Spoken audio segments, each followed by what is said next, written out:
A light magnitude 2.7 earthquake hit 44 kilometers, 27 miles, away from Akhisar, Manisa, Turkey, in the early afternoon of Tuesday, August 19, 2025 at 2:32 p.m. local time, GMT+3.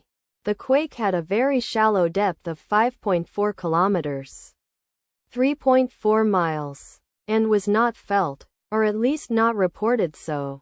First to report, EMSC after 6 minutes. Data source from Volcano Discovery. Did you feel it? Let us pray. May the earthquake that occurred not affect our brothers and sisters there. May the earthquake not happen again. And may God protect everyone. Amen.